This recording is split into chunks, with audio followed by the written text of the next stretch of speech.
वो दुल्हन किसी भयानक छिपकली की तरह रेंगते हुए उनकी ओर बढ़ने लगी। अगले ही पल वो रेंगती हुई विजय के खून के पास पहुंची।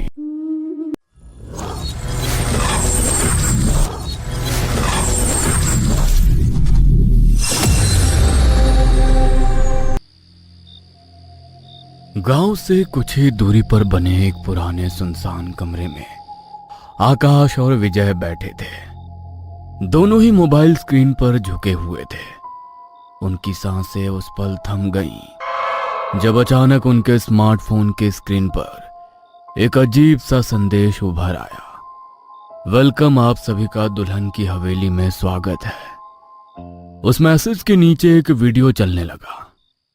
वीडियो में एक जर्जर हवेली दिखाई दे रही थी और हवा में एक लाल साड़ी फड़फड़ा रही थी, मानो किसी अधूरी कहानी को दोहरा रही हो। उसी साड़ी के भीतर एक दुल्हन की परछाई थी। कहा जाता है हर रात वहां एक दुल्हन भटकती है जो अपनी अधूरी शादी पूरी करने के लिए के इंतजार में पागल होकर किसी भी पुरुष को अपना शिकार बना लेती है। जैसे ही वीडियो खत्म हुआ, कमरे में खामोशी छा गई। आकाश ने अपने होठों पर एक शैतानी मुस्कान लाते हुए विजय के कंधे को झकझोरा। यार विजय, ये तो बड़ा ही दिलचस्प लग रहा है। दुल्हन की हवेली, लगता है वहां जाकर देखना ही पड़ेगा। विजय की सांस अटक गई। उसकी आंखों में डर का साया उतर आया। देख भाई, जिस जगह की चर्चा जितनी अधिक होती है वो उतनी ही डरावनी भी होती है। तू ही सोच, उस जगह को दुल्हन की हवेली क्यों कहा जाता है? आकाश हंस पड़ा। उसकी आंखों में रोमांच की आग जल उठी। अरे यार विजय, तू बहुत डरता है। एक बार वहां जाने में हमारा क्या जाता है? चलना यार, प्लीज एक बार। विजय ने गहरी सांस ली, जैसे वो अपनी किस्मत लिख रहा हो। ओके ओके, अब ठीक है, लेकिन मेरी एक शर्त है। हम सिर्फ उस जगह को बाहर से देखेंगे, अंदर नहीं जाएंगे। आकाश के चेहरे पर एक विजयी चमक दौड़ गई। ओके भाई ओके, मैं तुम्हारी सारी शर्त मानता हूँ। अब चलें खैरागढ़। अगली सुबह धुंध से ढका सूरज आसमान में अधमरा टीके था। आकाश ने कार स्टार्ट की और दोनों खैरागढ़ गांव की ओर बढ़े। उस रास्ते पर मानो सदियों से किसी इंसानी कदम की आहट तक नहीं पड़ी थी। रात धीरे धीरे बढ़ रही थी। उस रास्ते पर ना कोई होटल था, ना कोई दुकान, यहाँ तक कि दूर दूर तक एक दीपक की हल्की सी लौ भी दिखाई नहीं दे रही थी। अचानक अंधेरे को चीरती एक रोशनी उनकी आंखों में चुभी। दूर दाईं ओर एक विशाल महल चमक रहा था, मानो रात की नीरवता के बीच किसी मृत आत्मा का निमंत्रण हो। आकाश की आंखें उस रोशनी में अटक गईं। यार विजय, लगता है उस महल में सगाई या शादी हो रही होगी। चल आज वहीं रुक जाते हैं। विजय की रीढ़ में सिहरन दौड़ गई। उसने थरथराती आवाज में कहा, नहीं भाई, इतनी रात को यहाँ? घड़ी देख, रात के करीब 1:30 बज रहे हैं। मुझे यहाँ कुछ गड़बड़ लग रही है। इतनी रात को कौन शादी करता है? रात और गहरी हो चुकी थी। पेड़ों की टहनियां एक दूसरे से ऐसे टकरा रही थी जैसे कोई अनदेखा प्राणी उनमें छिपा बैठा हो, और हवा में एक अनजानी गंध, मानो कोई पुराना शव सांस ले रहा हो। विजय की बात खत्म होते ही आकाश ने उसकी ओर देखा। उसके होठों पर एक अजीब मुस्कान थी, अहंकार से भरी और डर से अनजान। उसने बिना सुने अपनी कार को उस चमकते हुए महल की ओर मोड़ दिया। महल की दीवारों पर उभरी नक्काशियां मानो किसी अनजानी भाषा में चेतावनी दे रही थी। पर आकाश के लिए ये रहस्य नहीं, एक रोमांचक खेल था। कार जैसे ही महल के आंगन में पहुंची, हवा अचानक और भी ठंडी हो गई। आकाश ने बिना सोचे उत्साह से भरे स्वर में विजय की ओर मुड़कर कहा, चल अंदर चलते हैं। दोनों ने दहलीज पार ही की थी कि उन्हें पीछे से कुछ घसीटने की आवाज आई। जब उन्होंने पीछे मुड़कर देखा तो वहां पे एक बूढ़ा आदमी खड़ा था। अजीब सी बिखरी हुई सफेद दाढ़ी, कमर झुकी हुई, आंखों के नीचे गहरे काले गड्ढे। उसके शरीर से राख और पुराने धुएं की अजीब सी गंध आ रही थी। उसने गुस्से से उनकी ओर उंगली तानी। तुम दोनों यहां पर क्या कर रहे हो? मेरी बात मानो, यहां से तुरंत निकल जाओ। कहीं वो डायन जाग गई तो तुम दोनों का क्या होगा ये तुम सोच भी नहीं सकते। विजय की पुतलियां डर से फैल गई, लेकिन आकाश केवल हंसा। उसकी हंसी में मूर्खता थी, समझ नहीं। क्या अंकल, मजाक करने के लिए हम ही मिले थे? मैं इन सब बातों को नहीं मानता। ये डायन वायन जैसा कुछ नहीं होता। बूढ़े की आंखों में दहशत भरी थी। सिर्फ चेतावनी नहीं, अनुभव की यादें थी। उसने धीरे टूटती आवाज में कहा, बेटा तू समझ नहीं रहा, ये एक मृत दुल्हन का सजा हुआ महल है। बेचारी बेहद भयानक तरीके से इस मंडप पर जलकर मर गई थी। उसके भी कुछ सपने थे, पर शायद किस्मत को कुछ और ही मंजूर था। उसके इतना कहते ही हवा का तापमान अचानक और भी गिर गया। विजय का दिल अब जोर जोर से धड़कने लगा।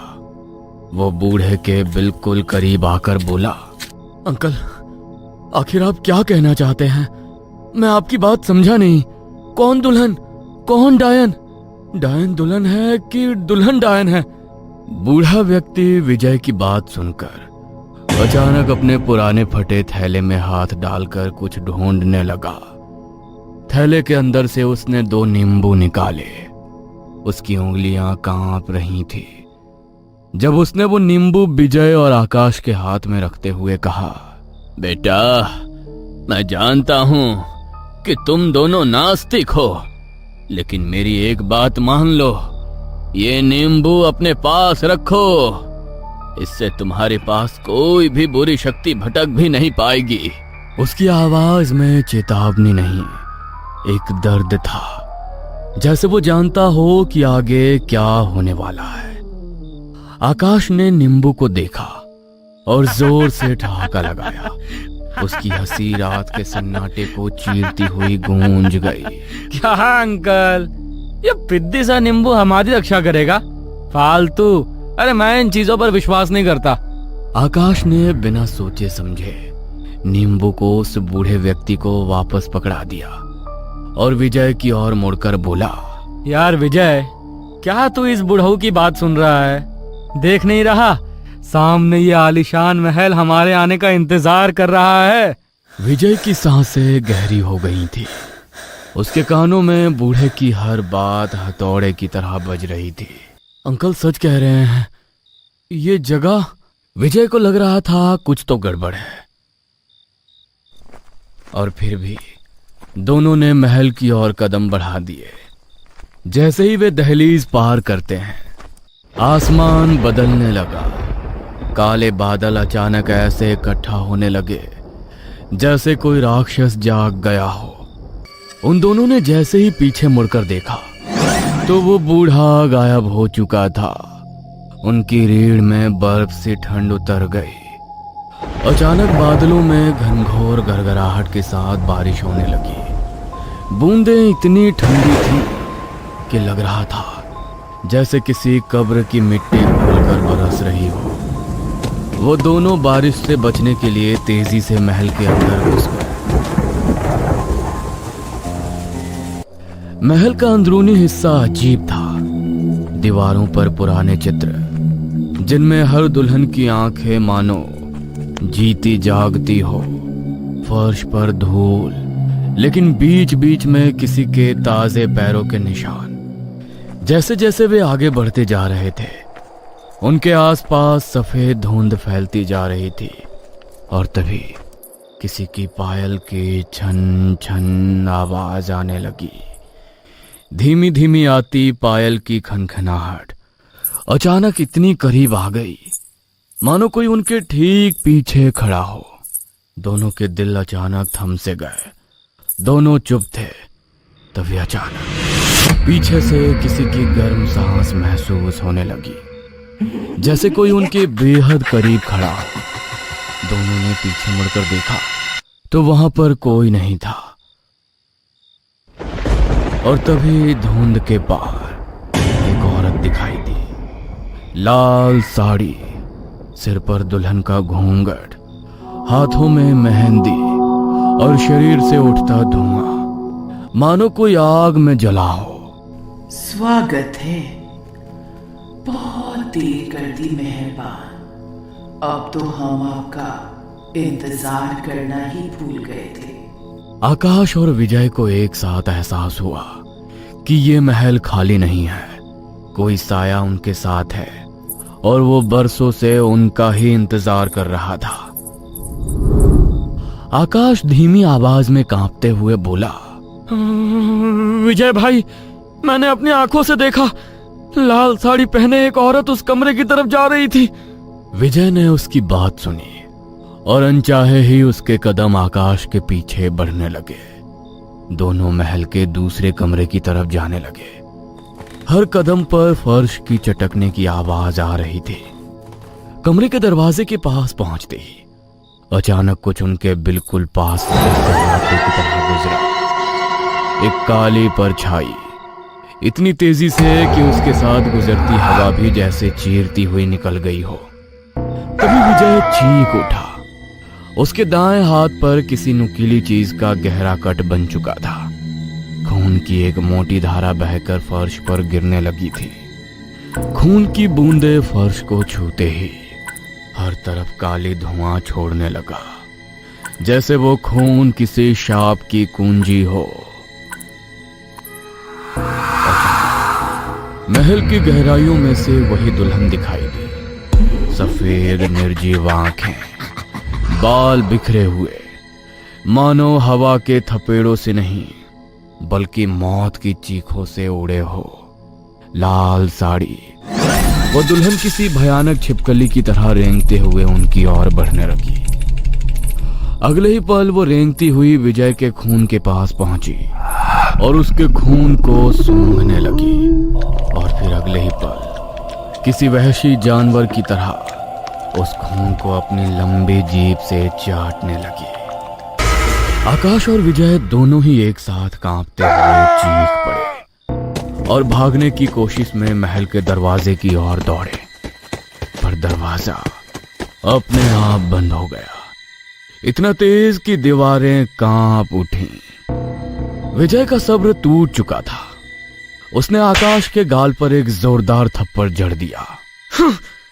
मैंने पहले ही कहा था इस महल में कुछ बहुत अजीब है, लेकिन नहीं, हमने उस बूढ़े की बात को भी मजाक समझ लिया। अब देख, आज हम दोनों अपनी मौत के दरवाजे पर खड़े हैं। हाँ, मैं मानता हूँ यार, मैंने बहुत बड़ी गलती की है। आई एम सॉरी, लेकिन प्लीज प्लीज, मैं मरना नहीं चाहता। उसकी आवाज कांप रही थी, आंखों में पश्चाताप और हड़बड़ी तैर रही थी। तुम मुझे उस डायन से बचा ले, प्लीज। विजय बिना कुछ बोले इधर उधर देखने लगा। अचानक उसकी नजर महल की एक कोने पर पड़ी। दीवार पर एक औरत की तस्वीर टंगी हुई थी, जो धूल और जालों से पूरी तरह ढकी हुई थी। विजय और आकाश धीरे धीरे तस्वीर के पास गए। तस्वीर के आगे मकड़ी के जाले ऐसे फैले थे मानो उनमें कोई अनसुलझी साजिश छुपी हो। विजय ने जैसे ही जाला हटाया, तस्वीर का चेहरा साफ दिखाई दिया। उसकी सांसें रुक गईं। तभी उसने चीखते हुए एक नाम पुकारा, उर्मिला। लेकिन कैसे? उर्मिला? कौन उर्मिला? विजय की आंखों में अतीत के जख्म उभर आए। उसने धीमी टूटी हुई आवाज में सच उगलना शुरू किया। यह तब की बात है जब मैं 2 साल पहले भोपाल की कमला यूनिवर्सिटी में बीए फर्स्ट ईयर की पढ़ाई कर रहा था। उर्मिला भी उसी कॉलेज में पढ़ा करती थी। मैंने चालाकी से उसे अपने प्यार के जाल में फंसा लिया। एक रात मैं उसे अपने घर ले आया और हमारे बीच वो संबंध बन गया जिसके उसने शायद कल्पना तो की थी, पर निभाने की जिम्मेदारी मैं कभी उठाना नहीं चाहता था। कुछ महीनों बाद उर्मिला गर्भवती हो गई। वो मुझसे शादी करने के लिए जिद करने लगी। मैं उससे छुटकारा पाना चाहता था। उसकी आवाज लड़खड़ाने लगी, मानो हर शब्द उसके गले में चाकू की तरह अटक गया हो। मैंने एक नकली शादी का प्लान बनाया। इस शादी को अंजाम देने के लिए खैरा सुनसानी महल को चुना। इस नकली शादी में मैंने सिर्फ कुछ गिने चुने लोगों को आमंत्रित किया था। बेचारी उर्मिला सोच रही थी कि हम हकीकत में शादी कर रहे हैं, लेकिन उस बेचारी को क्या मालूम कि मेरा प्लान कुछ और ही है। वो इन सब बातों से अनजान दुल्हन के रूप में सजी हुई थी।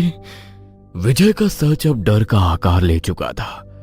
उसकी आवाज हॉल की दीवारों से टकराकर लौट रही थी। पंडित मंडप पर बैठा हुआ था। मेरा प्लान फुल प्रूफ था। मैं मंडप पर बैठा था और उर्मिला जैसे ही मेरे पास बैठने लगी, एक तरल पदार्थ उसकी हर तरफ फैलने लगा और फिर मंडप पर जल रहे हवन की अग्नि के संपर्क में आते ही उर्मिला का पूरा शरीर उस आग में झुलसने लगा। वो दर्द से चीख रही थी। वो बचाओ बचाओ चिल्ला रही थी, लेकिन वहां उसकी मदद करने वाला कोई नहीं था, क्योंकि सभी मेरे भाड़े के लाए हुए मेहमान थे। इसलिए किसी ने भी उसकी मदद नहीं की। बेचारी तड़पती हुई मंडप पर अधमरी पड़ी हुई थी। उसकी सांसें अभी भी चल रही थी। मैंने गुस्से में उसकी गर्दन दबा दी। वहीं पर उसकी सांस रुक गई। विजय की आवाज टूटने लगी। उस वक्त गुस्सा मेरे दिमाग पर हावी था। मैं ये सोच भी नहीं पाया कि मैं क्या करने जा रहा हूं। मैं बस उर्मिला से किसी भी हाल में छुटकारा पाना चाहता था। इस बात को आज पूरे 2 साल हो गए। मैंने सोचा कि उर्मिला से मुझे छुटकारा मिल गया, लेकिन मैं गलत था। आकाश की आंखें फटी रह गईं और तभी कड़कड़ाहट, किसी हड्डी के मुड़ने जैसी आवाज आई। विजय ने डर से गर्दन घुमाई और उसके सामने वो थी उर्मिला, दुल्हन के रूप में, लेकिन अब इस दुनिया की नहीं, नर्क की दुल्हन। उसका चेहरा आधा जला हुआ, होठों से काला खून टपकता हुआ। उसकी आवाज किसी कब्र की मिट्टी से उठी धमकी जैसी थी। तुझे क्या लगा विजय, तू मेरे हाथों से बच जाएगा?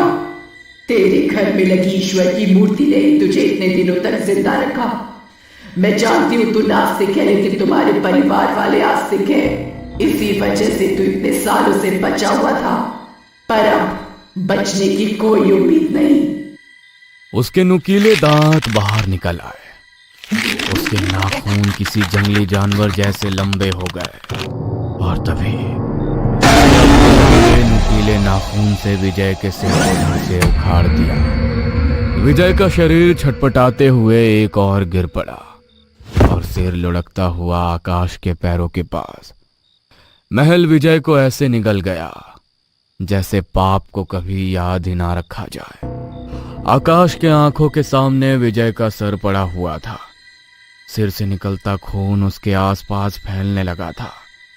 डर के मारे उसकी टांगे थर थर कांप रही थी और तभी अचानक उर्मिला की आत्मा झटके से उनके चेहरे के सामने आई।